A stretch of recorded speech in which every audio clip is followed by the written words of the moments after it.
The views and opinions expressed on this program do not reflect the company, owners, management, staff, clients, or partners.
It's Wednesday, the 13th day of April, 2022, and this is the final episode, live episode of the Daily Hour this week. Welcome to the show, brought to you by Medical House, One Communications, People's Pharmacy, and Lindo's. I'm Jamal Hartman. She's Sherry Vanderpool. Leanna Lambert is out today, so you know what time it is, folks. You know. Oh, my goodness. Look, Lee deserves her time off. I'm going to take it as you all, just getting used to enjoying me. And yeah. And your no snow weather. I hope your weather is much better today, Jamal. Was it not accurate yesterday? I'm not talking about the accuracy of it. Oh, we don't care about I'm talking about the content of it. Yeah, we've got haters in the studio today, folks. We've got haters in the studio, but we're not worrying about that. Greetings, everyone, and thanks for making us part of your daily routine. Another good one today as we welcome Commissioner of the Bermuda Police Service, Darrin Simons, to the show. We've got a lot to talk about with the commissioner, so we will do our best to bring the commissioner in early enough so that all of you can engage with the commissioner of police. The Daily play its music today, so we're actually going to go back to what we used to do with music. Sherry's going to have to guess the lyrics to a song. Yeah. My goodness. Yeah. You didn't tell me this, so I'm not prepared, Jamal. Like, you gave me no, usually people study for tests sometimes like this. Okay, moving on. First off, I'm not a teacher. I'm not in classroom. I'm not a professor, educator, any of that. I don't care if you pass or not. That's not my job. My job is to make sure that I am. Yes, you do. Because I'm here to be entertained. And I'm gonna be the butt of entertainment, it seems. And that's okay, Sister Sherry. That is okay. We love you the same. We love you the same. I want half points. What do you mean, Jamel's Express Weather Service? That means you love it. That's what that means, right, Sam Cat? You love my brother. Happy hump-day to you, Shayna. No, we are not on tomorrow or Friday live. Anyway, we'll have some shows running, but the ladies need a break, folks. The ladies need a break. So yeah. What I want to say, Sherry, is we're coming up on our 2-year anniversary for the Daily Hour, and wow. I say this because it's not easy to get up every morning and do this. Some people think that we just wake up and turn on our computers and go live. Maybe that's how we started, but it's definitely not the case. Not to make Sherry feel uncomfortable, but I'll just use Sherry for instance. I think Sherry may dedicate her Saturdays to the Daily Hour sometime and then go out for relief on Sundays. It's a lot of work that goes into it. We have to we obviously share our opinions, and it's not like just being with your friends in a bar and arguing your point. Like, we have to actually read stuff to understand things so that we can have a more fact-based opinion. So I'm grateful to this team. Sherry's been doing it with me daily since November. Do you see the scars and stuff that I've been patching off? And I just want to say, and I'm gonna possibly say something nice to Jamal, and then I'm not happy that this is recording, but I do appreciate him a lot. As Jamal said, there's a lot of work that goes into this, and I appreciate him pushing me into researching information and finding things and helping me hone in on this craft. So I do appreciate you, Mal. And I'm not going to call you your other name today, and I'm gonna be very respectful of you um, right now. And how much she loves getting up and doing this with me. I'm a continue for you. You know, speaking of other name, I'm going to share this with you guys. So Leanna, Sherry, and I, and Sancho were talking about this. So Leanna's got all of you folks in Bermuda thinking I'm really, really this short person. So while I was in Bermuda, people actually coming up to me and seeing like how short I was. I'm gonna call her out. Media Maya, right? We had lunch together, and Media Maya, she just did it to me, folks. Like we were leaving lit, right? And you know, obviously look different in person, tall, short, whatever. So she's like, I said, I'm taller than you. Don't look. So we're leaving, and she asked the host. She says, "Excuse me, can you tell who's taller out of us two?" And so the host says, "He is by a very tiny hair." So Maya says, "Not if I had my fro." I'm like, well, see, I can't grow hair like that anymore, so that would be unfair. So we're not doing it based on hair. But the fact that Medium Maya did that, I'm just like, Liana, Well, the fact that she had to question, she can't even just look at you and tell, like you had to be questioned is enough for me. But if we gotta like measure and ask people, then just show it, Jamel. you know, Remember, my limit was already and it's done. no. So Like you said you were going to be. Okay, here's the story. Anyone know Kevin Hurdle? Kevin Hurdle played cricket, yeah. Somerset played football as well. So Kevin Hurdle knew me when I was very young, right? So there's a nickname that those guys, him or those older fellas, used to call me when I was young. And you all better not call me this. I don't even know why I'm telling you this. So I saw him at the track event, and Kevin Hurdle says, "Termite, that's you?" I said, "Man, not too many people know that, man." Because I was a little, small and yappy, right? I was really tiny back then. I was So you're 16. just older now and yappy and short. Oh gosh, I, you're a senior couldn't believe termite. I couldn't believe he still called me that, man. Like I couldn't believe that. But nice seeing him. I haven't seen Kevin Hurdle in so long, but man, Deanna got people thinking I'm short. Kevin Hurdle's still calling me termite in public. I can't, man. I can't, man. You Nope. Bermudians, man. I love you still. I do. I do. Rashida Godwin says breaks are good for your overall health, and I appreciate you guys very much. We appreciate you. Thank you, thank Thank you, thank you. you. Michelle White says you make it look easy, which means you are doing a good job, Sherry. Yes, yes, yes, she is. Mm. Oh yeah, you too, Jamal. Yeah, forget about me. I'm chopped liver. I am chopped liver. Thank you. Cheeseman says, I look forward to the show every morning. When I miss it, I always replay the ones I miss. Thank you, thank you, thank you. We really do appreciate you guys. And Karen, so I met on Karen. She don't mind me Did calling. I saw her in person. So she's a real person. Yeah, it's not about yes. a real person. And she was at one of the canteens. Actually, it was one of the first people I saw when I got in the stadium. So it was a pleasure to meet you. Thank you for your continuous support. Been a day oneer. And she loves the banter. Sherry's serious. She really wants to be. Yeah. Are you taller than Karen? Ask her. Ask her. I'm not. I'm ask her. She saying to Jamal, great thing, come in small packages. Why? Thank you. Why you got? Didn't I say don't call me termite? You guys doing this to me? You know they are. They love you. We're part of the Proud Short Person Committee. Thank you so much. We're proud of the Proud Short Person Committee. So, folks, we do have a question. We're going to have some fun because it's about to get real serious. Obviously, Leanna's not in today, but I do have some very tragic news to share during the news break. And then, obviously, we have the Commissioner of Police coming up after that. But we're going to have some fun. And really, question of the morning is, what's your favorite? What's your favorite? What's your favorite Bermudian Good Friday traditions? Mm. What are your favorite? What are your favorite Bermudian Good Friday traditions? What are your favorite Bermudian Good Friday traditions, Sherry?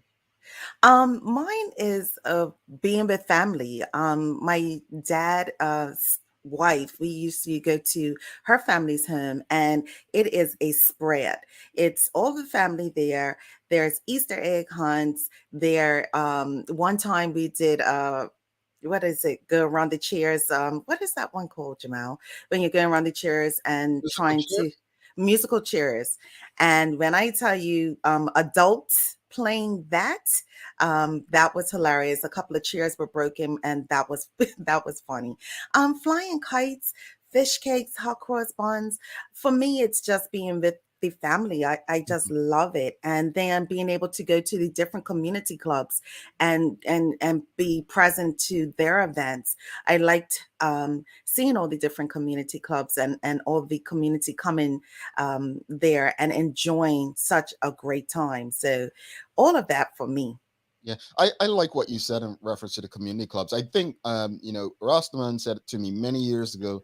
He said, he doesn't bring his children up celebrating Christmas in terms of gifts and so on, but he loves the family aspect, the community aspect. And I think when you said community clubs, I feel like holidays like Good Friday are a time to really get behind the local community clubs and Yes. family as well, and just enjoy it for what it's worth. Regardless if you don't necessarily you're not religious, but it's a time to really just enjoy one another. I really miss. I was competitive for some reason. When you're not the tallest person in the room, that you tend to be, or at least me, and so I wanted to take everyone's marbles. That was my favorite. I wasn't much of a kite flyer. I had a fear of kite flying, believe it or not, because I always felt Really? the kite would lift me up in the air because I was light. But You're giving us so much material, Jamal. So much. But anyway, I have so many visuals right now. Go ahead. this is not about you. Anyway, but I obviously the eating part. I loved the smell of the house, eating fish cakes, hot cross buns. I loved everything of it. But it's interesting. We have the commissioner of police on today, and what's crazy is I believe one of my last memories in Bermuda, the last Good Friday I actually spent in Bermuda. I just remember being home and hearing pat pat pat pat pat, and it was the murder at Victor Scott. That's my last memory of being Wow. in Bermuda for Good Friday. That was Mm, 2010, if I'm not mistaken.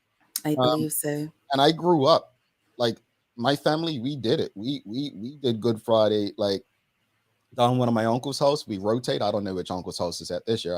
I'm not going to be there, but it's Mhm. so much to enjoy, religious or not. It's so much to enjoy. Let's go through some comments. Tanya Cheeseman and Jody Virgil. Eating hot cross buns and fish cakes, spending time with family, and eating eater, egg hunt, and cutfish breakfast on Sunday. Oh, yeah. It's just a weekend. We Yeah. Bermudians love to eat. We love to. Thank you so much for all that you do. The show is always informative, challenging, and lots of fun too. It is. Thank you, Jody. David Michael R. Wilson says, fish cakes, flying kites, and family time. Yes, attempting to make hot cross buns, Shikarina. All right, so I gotta ask you, Shika, with or without raisins? With or without raisins? And let me tell you, I know my strengths, and my stepmother makes the best fish cakes, hands down. Ask anybody at BGA, myself. So hold on. You know your strengths. Are you basically bigging her up because your strength is not making hot cross buns? Yes, my strength is making fish cakes because I've Oh, taken her recipe. okay. However, if I was home, I would have put in an order 2 weeks ago so she Uh, doesn't back out on me. But I have a cousin that lives here in Atlanta. She's from Bermuda.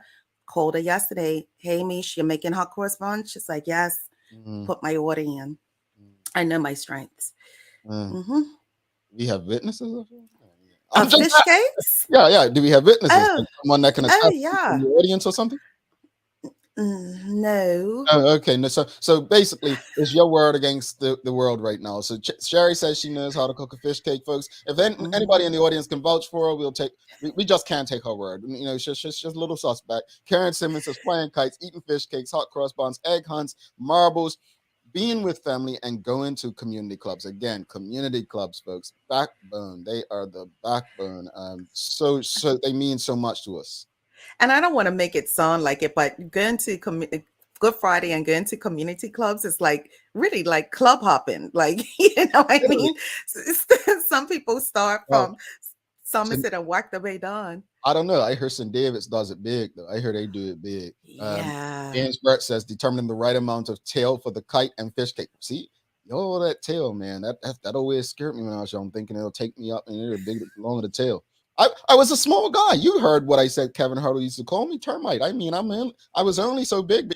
That growth spurt where got to 6'2", 6'4", that didn't happen to in my 30s. But anyway, Hadley and Stevenson Swan. Family time, sorry, and Go ahead. eat can play games, post and eating, because now we are all tired. So basically, play the games before you eat, folks. Play the games before you eat. Nicole Walker, kite flying, playing marbles, and go-kart race in St. David. See, St. David's, they do it big, man. They block off roads. Yeah, I wonder if they're having their go-kart thing this year. That's usually the thing they do. Angeline Butler says, my memory is Good Friday night, where my father used to tie off my Hummer in my yard and let it fly all night. I actually like the sound of kite flying. Well, no, that's a issue in Bermuda. Some folks be like, oh, what is love? And they be calling the police, and the police are like, look, we're trying to do some other things like real crime, like just let it sing for the night. It is Good Friday, but the sound of a kite can be so therapeutic until it's not for some. Until it's not. And Sheikah, for you. Not on this side. Interesting. Renee Simmons says, playing marbles, family gatherings, three-legged race is the best. Three-legged race. I'm short too, Jamel, and always win. So I guess she's giving me a hint, but I'm not short, folks. I'm not short. If you see me, you'll realize I'm not as short as Liana. That's my barometer. She makes them with raisin and icing. Cross. Sandcat Place says fish cakes and hot cross buns with raisins. And Chica says, I love the event in St. David. She says the go-karts race is always exciting. Marcia Bradshaw says hot cross buns. 1 a penny, 2 a penny, hot cross buns. Sandcat Place says no go-karts this year, but there is a fun day. I just hope everyone has fun. St. David's is a good place to go for a Good Friday, and cricket and fish. Jody Virgil says grandest recipes to make hot cross buns. Of course, raisins, LOL, fish cakes, making the runs around the island, visiting fam and the community events. Well, you know what? I want Sherry to send me some of her fish cakes. Okay. You have my address. Yeah, I do. I'm fasting this weekend, by the way. Why did I choose the weekend where I just love to eat hot cross buns and fish cakes to fast? Apparently, someone in the house didn't tell me they were doing Lent, and I just said, well, I'm going to do Lent. You can't do Lent at the end of it. You can't. That's not how it works. I'm like, well, okay, I'll create my own short-term Lent. So I'm going to be fasting this weekend, and so my fish cakes can arrive right after that. I'm good. That is, bless your heart, Jamal. I won't fast during Christmas. I'll tell you that much. Impulsive and didn't even think it through. And I'm like that. I'm like that. I'm just like, why did I do it right now? Like, I'm that kind of guy who will say, I'm fasting on July 29th to 30th. And someone will say, that's cop match. Anyway, folks, got to reset the body. Ebony Souza says, as a child, my favorite part was watching my mom frantically empty the linen closet. What were you using the linens for? What they call it, the tail, as he mentioned earlier? Yeah. But Jamal, I also have a question. I know we talk about with raisins and without, but some people are with icing and without icing. So I'm interested to know if that's a thing as well. Yeah. Is it a hot cross bun without the icing, like the cross? Or does the cross have to be icing? Does it? That's what I'm saying. You don't have to have a icing cross. You can just. Well, I'll check with Whole Foods. I'm going to see with Whole Foods to see if they finally, took up my request to remove cranberries from their hot cross buns. But also, I saw a debate yesterday about curry in versus curry out of their fish. You do curry in or curry out? No curry. Okay. Interesting. Yeah, that's not how my stepmother does it. Oh, okay. Someone's asking with or without icing is a thing. Yeah, some people like it with, and some people like it without. But yeah, it's a thing. Carlton Fleming says it needs to have icing. Anika D. Shields says cross is cut in with a razor blade. All right, folks. Liana's not in, so I'm going to be delivering your news break today. All the But best. what was that? I said all the best. Yeah, I'm no Leanna Lambert, folks. Trust me. Karen Simmons says no icing with a cross and raisins, no curry. Interesting. No curry in its fish cake. Icing is the best part. You do icing, Sherry? No? Yes? Yes. Yes? Okay. Sherry does icing, so it's just a bit normal. All right. We're going to take do the news break, and then we're going to come back. And folks, I'm sure you will have a lot of questions and comments for the Commissioner of Police, Darrin Simons. If you do, get them in now so we can get through as many as possible. But Sherry, just sit back tight, enjoy the news break. It's some tough news in there, so Okay. folks, it's a difficult job, but we've got to do it. All right, stick with us.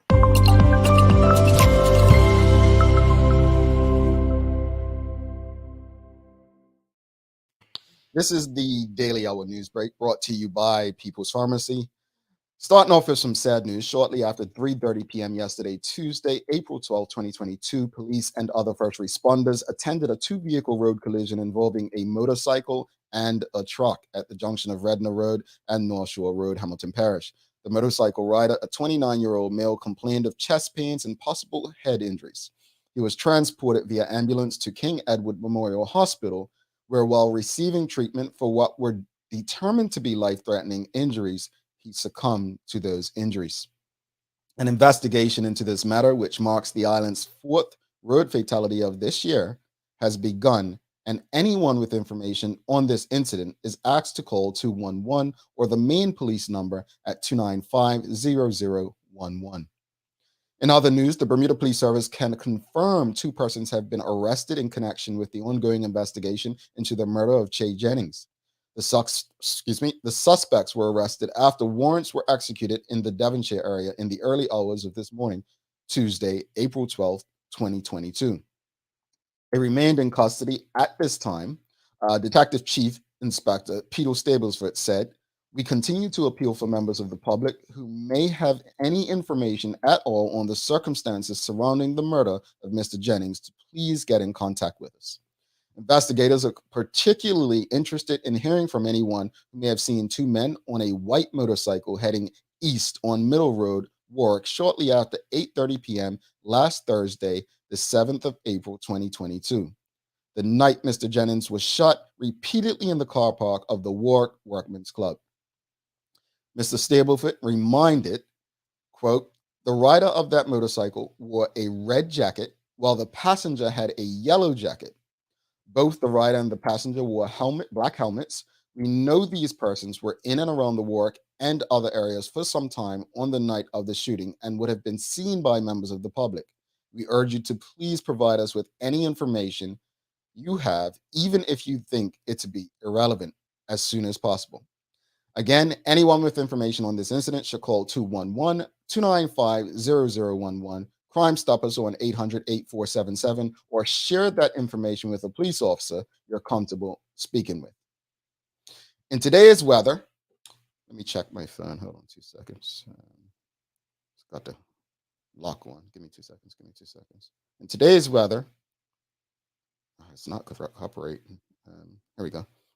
Today's weather, it looks like it's 66 degrees in Hamilton, and might get up to 70 at about 1 p.m. and 2 p.m. and then 3 p.m. and then 4 p.m. And yeah, that looks like the high, 70. All right, so that's your Daily Hour News Break brought to you by People's Pharmacy.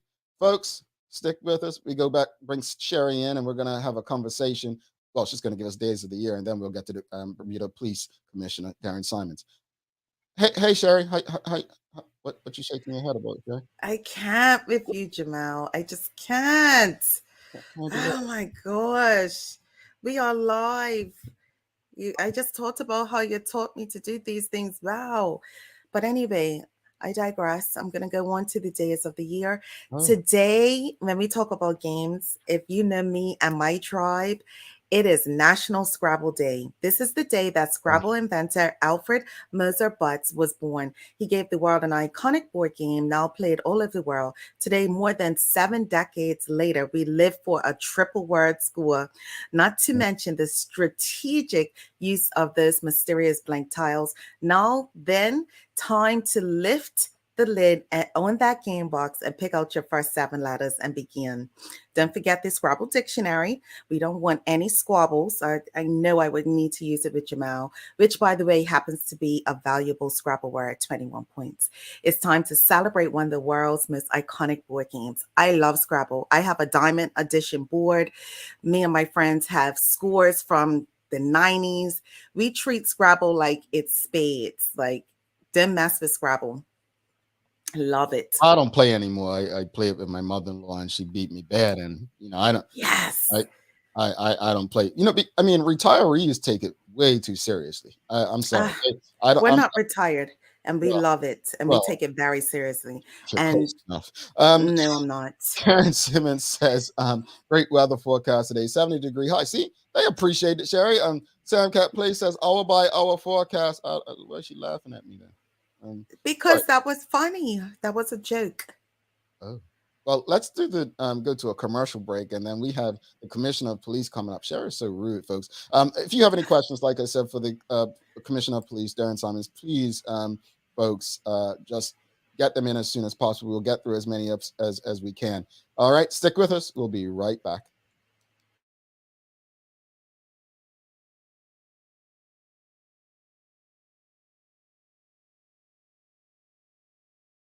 Let's face it, life can be a little wild, but shopping doesn't have to be. I choose People's, so that whether it's a prescription that needs to be filled, a toy for my little terror, or a gift for a new addition to the family, we'll see about that. Everything's available in one convenient location. Some call it People's, I call it my one-stop shop in the city. People's, we're here for you.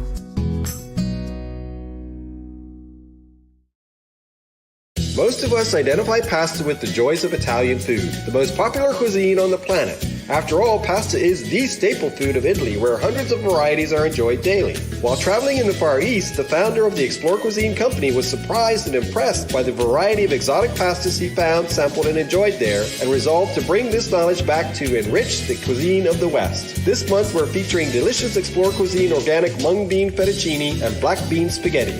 Lindo's, why go anyplace else?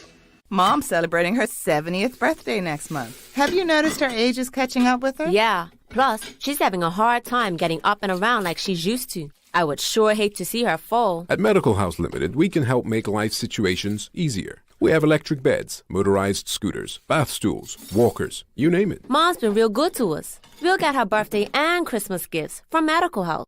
Medical House has relocated next to the Dendytown Field, number 6 Bakery Lane, Pembroke. Telephone 292-3622. Welcome back to the big show. Sherry Vanderpool, I'm Jamal Hartman. It's the Daily Hour brought to you by Medical House, One Communications, Lindo's, and People's Pharmacy. What I'm laughing at, I'm sorry, I'm not going to keep a secret. So I got a message from someone, and they're just correcting all of us on this show. The word is not icing, it's icing. Icing. That's the most Bermudian thing ever. For real. Icing. But I said it so easily. Icing. Icing. Icing. Let's bring in Commissioner of Police Darrin Simons. Folks, good morning, Commissioner. How are you, sir? Good morning, Mr. Hartman, Ms. Vanderpool. How are you today? Good morning. Good morning. I'm good.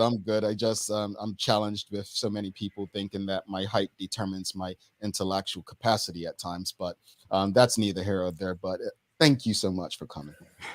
Thank you very much for having me. All right. Let's start here because we've had you on the show before, but when you were on previously, you were actually the acting Commissioner of Police. Congratulations on. Yeah. Thank you very much. I appreciate that. You are very welcome. Obviously, one of the toughest jobs in Bermuda at present. But what are you hoping to achieve as Commissioner of the Bermuda Police Service? Yeah, thank you very much, Mr. Hartman. Certainly, you're absolutely right. Leading an organization that performs this kind of a function in terms of making Bermuda safer in a crime aspect is not without its challenges. I think for me, the number one objective that I would like to achieve is raising community confidence. And I think perhaps the answer people might have been looking for is about solving crime. And clearly, reducing harm, making Bermuda safer are big priorities also. But policing provides so much more kinds of services to the community. And it's important that the community feels confident in the police, because when they are confident in the police service, they provide more information, they're more likely to work with us, and together we can achieve a whole lot more. Certainly reducing harm on our roads is another top priority, reducing violent crime. We're putting a considerable amount of energy into dealing with vulnerability in the community, hidden harm. That's really sort of externally focused. I'm sorry, another part of being externally focused is there's a particular emphasis on working in partnership. So, gone are the days where we ourselves, and certainly the message we want to the broader community, is that, the police can solve crime by themselves. So we want to be able to work in partnership to, one, increase our impact, get more people involved in the work that we're doing. And also, as you work in partnership, one of the wonderful benefits of that is you get a broader perspective around the problem and different avenues to address it. So working in partnership is particularly important to me. I think if I'm internally focused, and some of the things that I really would like to do within the organization, I would say as a main priority, one would be to develop the next cadre of leaders. I think, when we leave an organization, wherever we are, we want to leave our little part better, stronger than it was before. And for me, that's important in terms of developing the next cadre of leaders. And the other internally focused thing that is important to me is developing a speak up culture in the organization.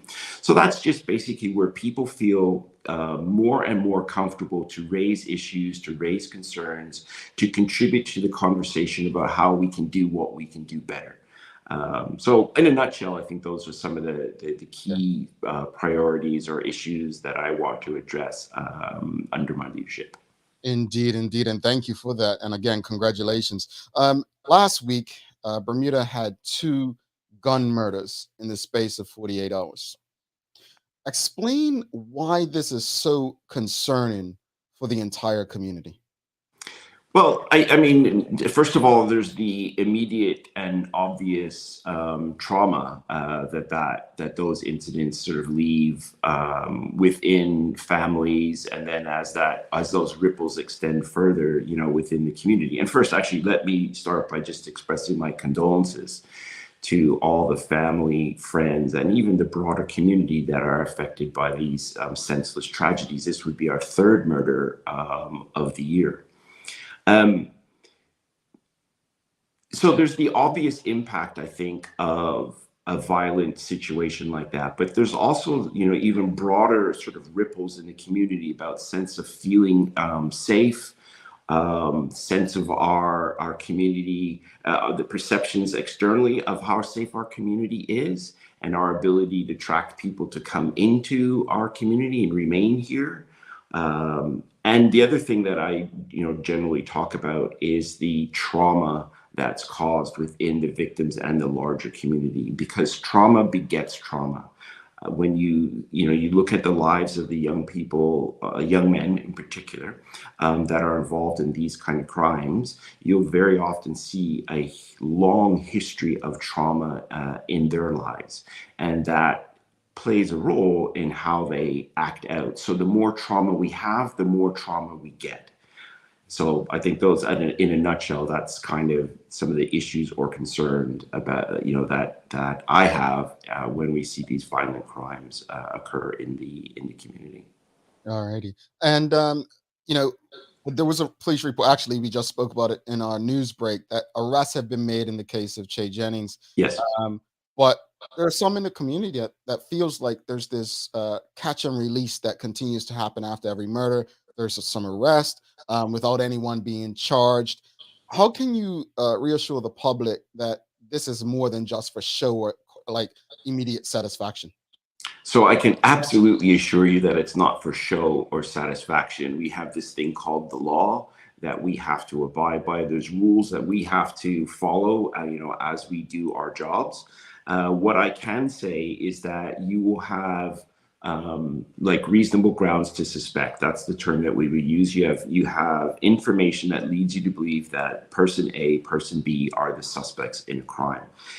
Certainly, and that's enough to do an arrest. Particularly after violent crimes, we want to identify, locate, and arrest suspects very quickly because of the potential forensic evidence that may exist on those individuals in the areas that they are immediately found in. But then you have to have sufficient evidence to charge, and that will often come through interviews, witnesses who may be able to contribute to that evidential picture, forensic evidence that you recover at the scene. The reality is, in the immediate aftermath, unless you have like eyewitnesses, conclusive videotape evidence, that investigation needs to continue. So sometimes suspects are bailed and then later brought before the court and charged, etc. Sometimes you don't end up with enough evidence to reach a charging threshold, etc., etc. So that's how the process is. But just absolutely reassure the community. We don't just willy-nilly arrest people because we want to reassure the community, or we just think it's a good idea. It's based on evidence. It's based on reasonable grounds to suspect. And we can only go as far as the evidence that we have, and appreciate that each threshold. So you've got reasonable grounds to suspect, reasonable grounds to charge, reasonable grounds to get, I'm trying to show my hands getting bigger and bigger, reasonable grounds to gain a conviction. So at each stage, the amount of evidence that's needed to cross the next threshold gets higher and higher and higher. Commissioner, we spoke about community a lot this morning, and what role does the community have to play in ending gun violence in Bermuda? So, first of all, we didn't get here overnight, and we're not going to leave here overnight.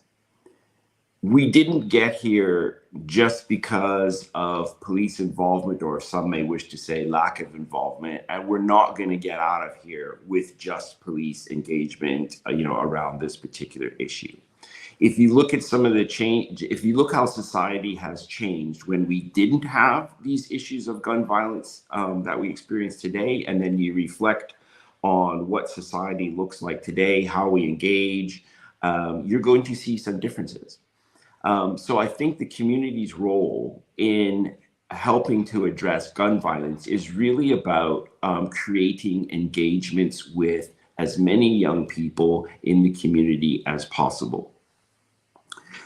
So again, if you look at the lives of the young people that are involved in these violent criminal acts, you're going to find probably low educational achievement, low access to the economy, and low social engagement in the broader community. Clearly, there's social engagements within, let's say, if we're talking about gang members, within gang members, but how is it that somebody could commit these violent acts, in public places without any regard for the safety of other bystanders? Right? Because there's something about sort of low social engagement, low social attachment. So what the community can generally do is look for opportunities to increase that social engagement, social attachment. So you've got things like, I think a program that's particularly successful would be like the Mirrors program, which is a very structured kind of program that people can be involved in. Obviously, not everybody can do that. You've got churches, youth groups, choirs, and it sounds like, well, what in the world does that have to do with gangs? And it doesn't have a direct correlation or relation to gangs and gang members, but what it does is it provides people with this sense that I feel valued, I can make a contribution in my community, and therefore it makes the gang lifestyle less attractive. We've got sporting events, opportunities to get involved in things like soccer, cricket, rugby. after school programs. You talked about the importance of community clubs in our community. That's another way. Sporting through the community clubs, I think, is an important thing, and something that anybody could do with a low sort of threshold around activity would be provide police information. I'm fond of saying, if you know a cop, tell a cop. Have conversations with police officers about what you're seeing in your community, who you think is involved, what the ebb and flow of activity in the community is. Basically contributes to any other kind of volunteer organization that's seeking to develop young people or help assist young people, music, choirs. When we look at sort of how society has changed, we now have the internet. We spend time in our homes, whereas before you were talking about, Good Friday and flying kites. There's probably less people involved in those types of activities, and those activities were some of the things that were the glue that kept the community together.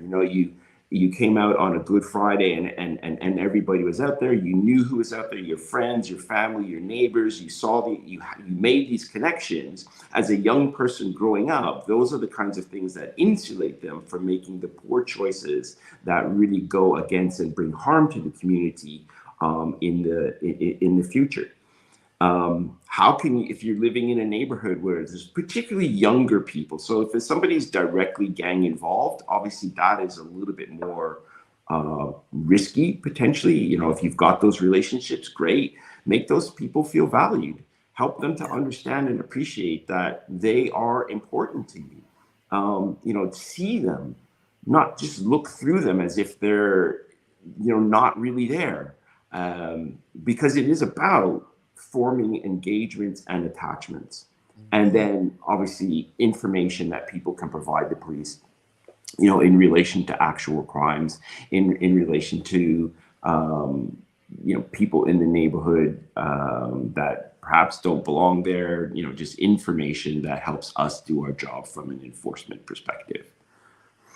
Wow.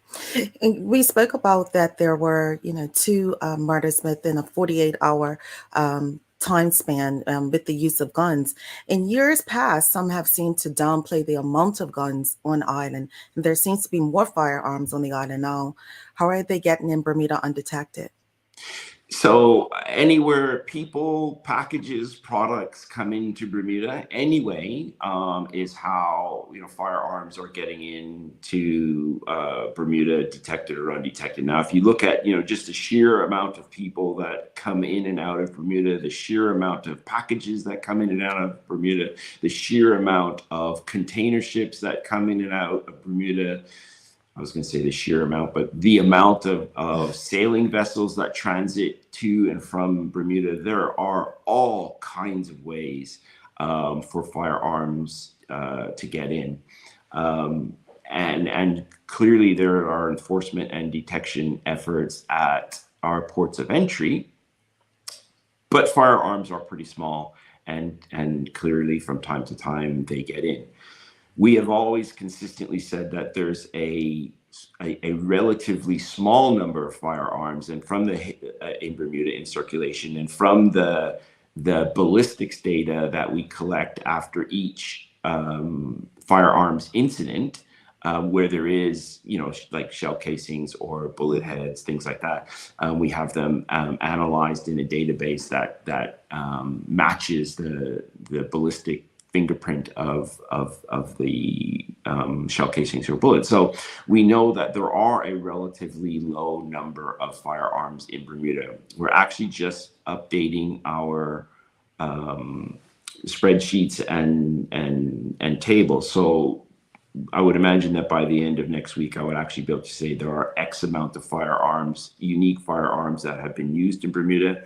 We've recovered X amount of firearms, and we believe it would stand to reason that there are X amount that may be currently in circulation.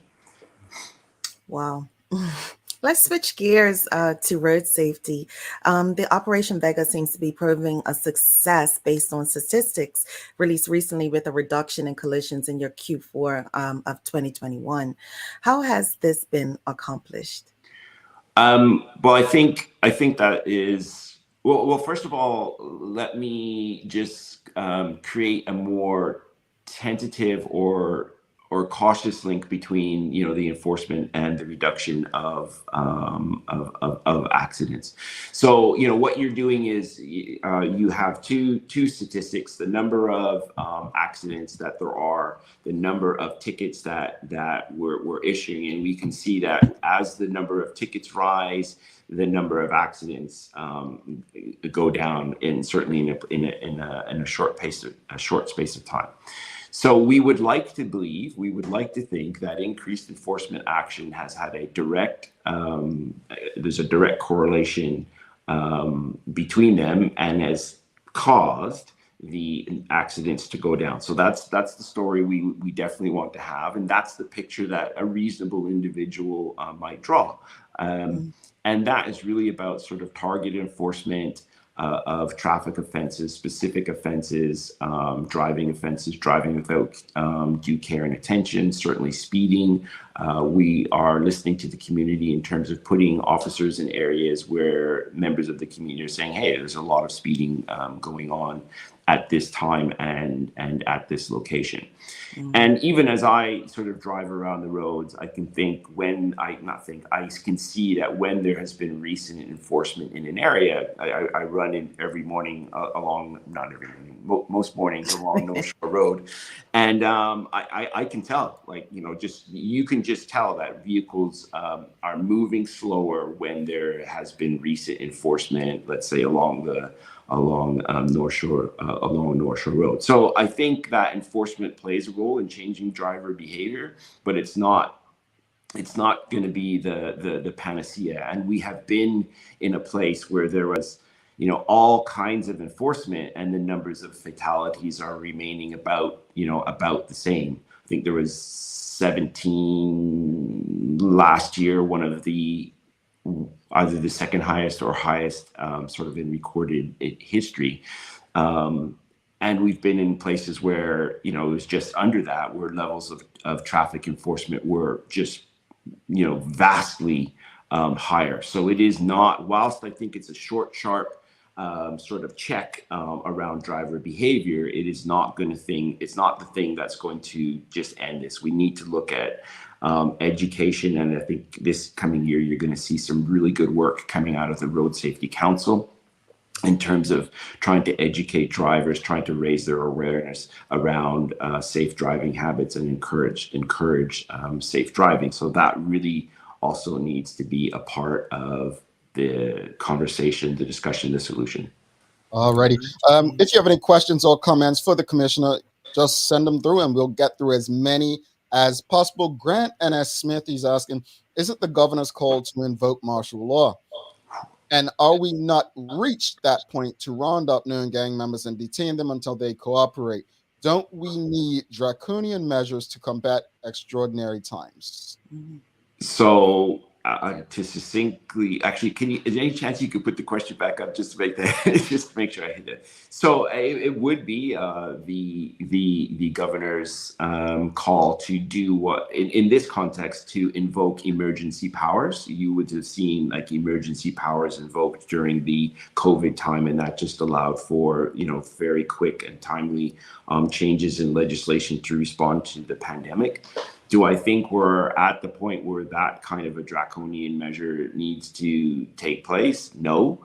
Can we just round up gang members until they cooperate? Absolutely not. We have something called human rights and a constitution that guarantees particular freedoms and protections. So, we can't break the law to enforce the law. And the other thing that we know is that when policing takes a very heavy-handed approach that members of the community feel is either disproportionate or unfair, that just creates a backlash. And one thing that I am very clear about is we need the community support. When you asked me what it is I wanted to do, my number one thing was build community confidence. So if the police don't act fairly in the use of their policing powers, fairly quickly, the community will have a negative response to that.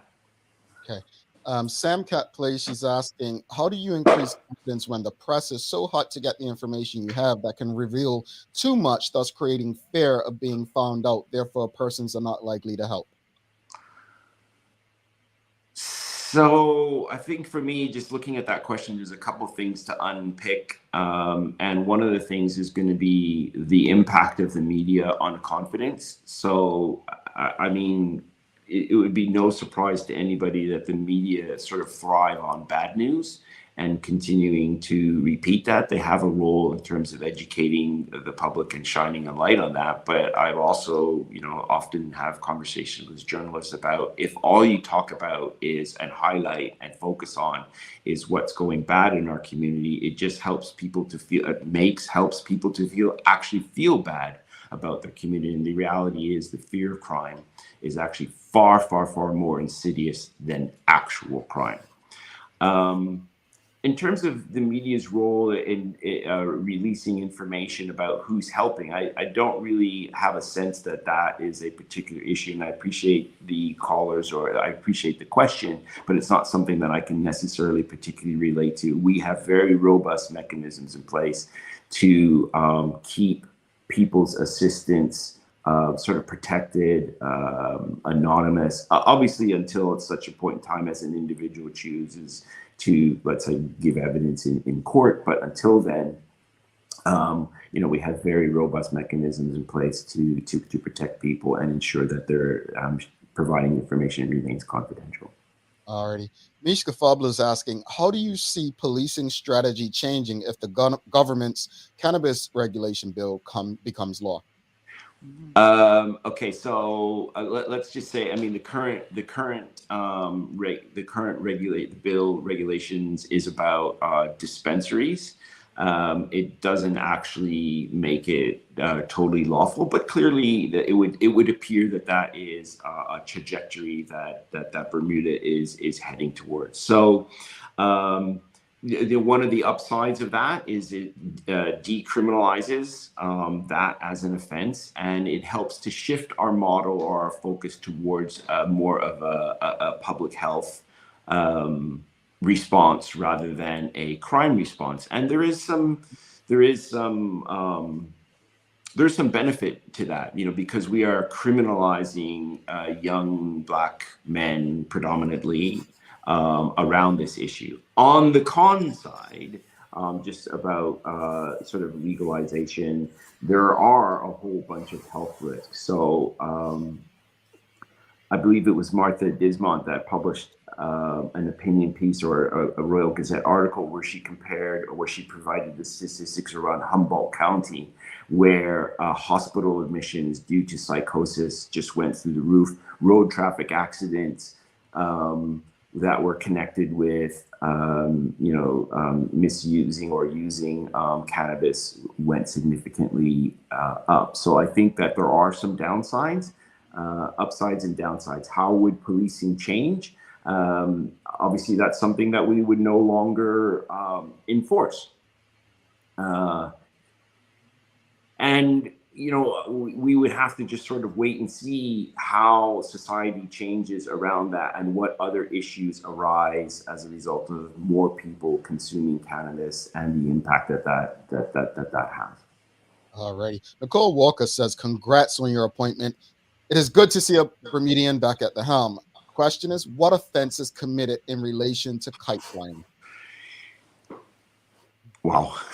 What offense is committed in relation to kite flying? So there is no particular offense that's committed with kite flying, probably unless you're down at the airport and it's a restricted airspace. There's probably some offenses that are generated after midnight when the noise is too loud. And there's going to be some annoyance kind of offenses.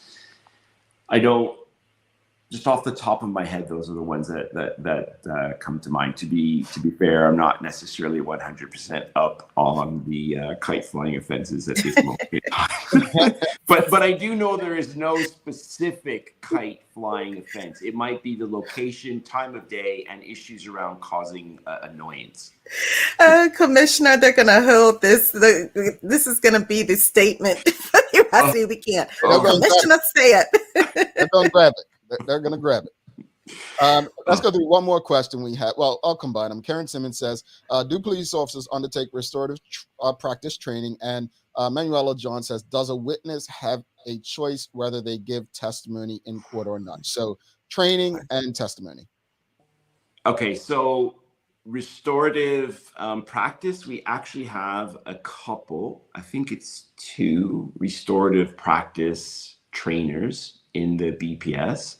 And certainly I think restorative practice, restorative circles is a tool that within the community and perhaps even within the broader justice system, that there may be some opportunities and benefits to look at that.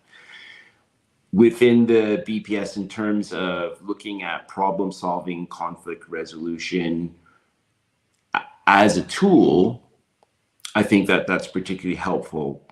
But we have a justice system that has particular rules of engagement, consequences, et cetera, et cetera. So it is blending the two where it's lawful, and more importantly, where participants in different conflicts would agree to choose that as an avenue. So we would use restorative practice in schools, for example, definitely, perhaps in an effort to resolve some neighborhood disputes and the like. Sorry, what was the second question? The second question was, does a witness have a choice whether they give testimony in court or not? So the short answer to that is yes. All statements must be voluntary.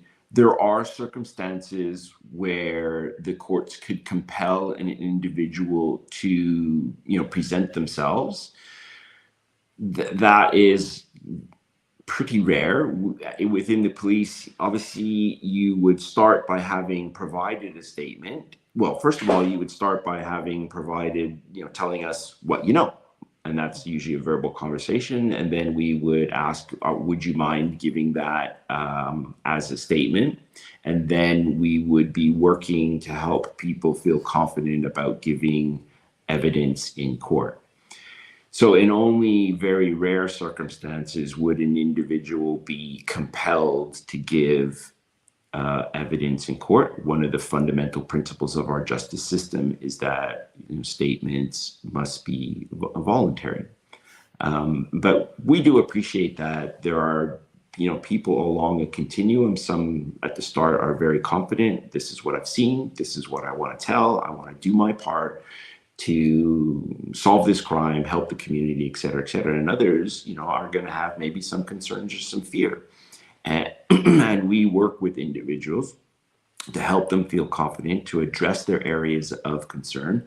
And even on the more upper end or the extreme, where people are saying, hey, I'm really at risk, and we obviously assess that risk and think that there's some merit there, some real foundation to that risk. At the very upper end, we even have things like witness protection. Alrighty. We have a lot more questions, but that just means we have to bring you back. Obviously, we know you have other things to do, and I know you're going to be doing something with Media Maya later. So, folks, make sure you check Media Maya out. Of course, she represents a very large group of younger Bermudians, and so they may have a lot of questions as well. But we appreciate Bermuda Police Service and yourself for trusting our platform and engaging with the audience. And Assistant Commissioner Daniels often says, you usually see us and it's really bad news, and we take what we do seriously. I mean, we had some fun this morning talking about Good Friday traditions. We want to be part of that media that is not always talking about bad things, but we're here trying to solve problems. We're looking for solutions through conversation, and through conversation, we can create a plan and strategy and execute on those things. So we're trying to be that. We hope that we're doing our best and the best that we can to assist the police in their efforts in making Bermuda a safer community. So thank you once again, Commissioner, and congratulations on your position. Yeah, thank you very much. Thank you very much for having me. And I would definitely agree. I think the nature and tone of your conversation is more helpful in terms of shining a light. Your questions were like, what can we do? What can the community do? How can we help? As opposed to just the headline and the gruesome detail. Just sort of in my last, minute, let me just say that one of the things you asked me, sort of what I wanted to do in the organization. One of the things I also wanted to say, not so much about what I want to do, but that I am very proud to lead a group of women and men, support staff, and police officers in making Bermuda safer. It's an amazing team of people that are committed to the community, committed to delivering a service to the community and delivering a quality service to the community. And I'm very proud to be sitting sort of at the leadership, at the helm of those group of women and men. And we really want to do all that we can to help make Bermuda safer. And I got one last thing, Jamal, real quick. Favorite thing for Good Friday? My favorite, well, right now I honestly got to say a little bit of rest and relaxation, to be quite frank, but also, perhaps just a little bit of a drive out just to see the kites that are up and flying. I'm one of the ones that might find kites a little bit annoying, so whilst I enjoy the sight, he's choosing his side. The sound can drive me back in the house. All right. Hey, look. He might be calling the police on you all. Thank you so much, Commissioner. We'll be in touch. Have a wonderful holiday weekend. Thank you. Thank you very much. Thank you for having me. Looking forward to coming back. Looking forward to it. All right. Bye, Bermuda. All right, Commissioner of Police Darrin Simons, folks, don't go anywhere. We're going to do a giveaway, but if you appreciated the conversation and information, give us a thumbs up, a love, a like. Make sure you share this information. It is helpful. It's helpful. It's helpful. We're going to do a giveaway. I'm going to give you the hashtag now. The hashtag is BDA Kite. All right, BDA Kite. You do know how to spell kite, right? It's BDA KITE. So that's going to be the hashtag for today. BDA Kite, for your chance to win a little something from us. But again, if you appreciate today's conversation, give us a thumbs up, a love, a like. We're going to take a quick break. We'll be back after this daily play, wrap it up. And yeah, I can't believe Sherry don't eat Corey and her fish cakes. A lot happens around your home. That is why at One Communications, we have introduced affordable security and video monitoring, because everyone should be able to afford to protect their family. Anytime, from anywhere, One Home Security keeps you connected and puts security in your hands with an easy-to-use smartphone app to control everything. Home security is important to keep you and your family safe. Motion-activated cameras around your home and security monitoring within create a complete security system providing protection both inside and outside your home. Professional monitoring means that there's someone on call with 24/7 protection to notify the authorities and help keep you and your loved ones safe. We are dedicated to whole home protection with indoor and outdoor cameras, smart door locks, motion sensors, and more, so you'll always be connected to what matters most. With professional installation, no upfront hardware fees, and low monthly rates, because keeping your family safe should be affordable for everyone. Total home video monitoring and security, there's no better way to protect your home than with One Home Security.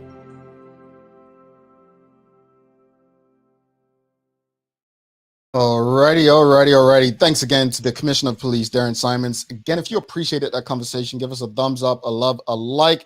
We're going to do the daily play. It is time for the daily play, brought to you by Heineken 0.0. Great taste, no alcohol. Sherry, are you ready? Yeah. It's music lyrics today. Quote, folks, help her out with this song. Quote, a summer's disregard, a broken bottle top, and a one man's soul. End quote. And a woman. Say it again, Jamal, before you do the music. I know this song. No. Disregard and a woman. It's a Michael Jackson song. Oh, is it Man in the Mirror? She got it just in time. You got it. I mean, honestly, people did in the audience get it before you, but I was trying to let you handle it yourself. So she got it without seeing, folks. She got it. I was trying to let it go to the time, but folks got it. They got it. They got it. We're gonna give it to her. We're gonna give it to her. She got it without anybody's help. I don't know if any of you all text her on the side, but I don't know how you all are. You have to help her cheat. Let's wrap. Final thoughts before we do the giveaway. Any final thoughts on today's episode, Sherry? Have a great holiday. Enjoy those traditions. Go to the community clubs, support them. As far as the police commissioner, I appreciate his conversation. The thing that I, did take from it was, if you know a cop, tell a cop. And I think as a community, if we speak up and help as much as we can possibly see a reduction in this violence. Yeah, I'll say this much regarding the earlier conversation, folks.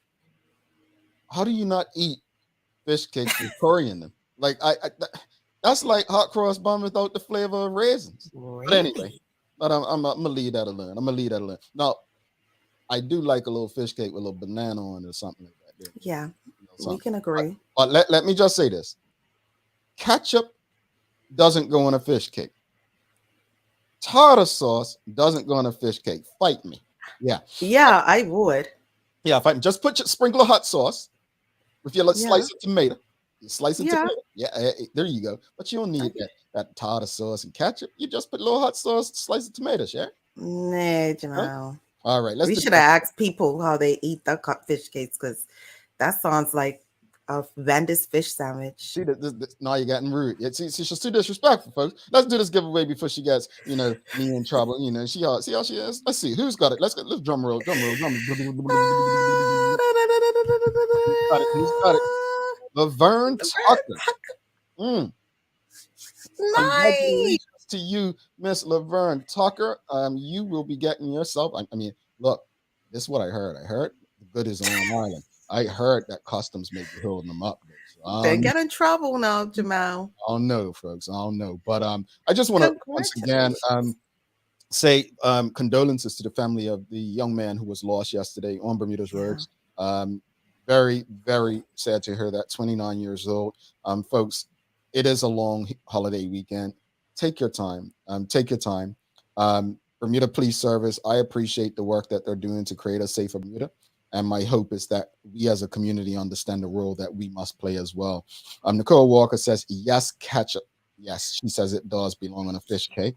And then we have, yes, ketchup and mayo on bun. So, okay. All right.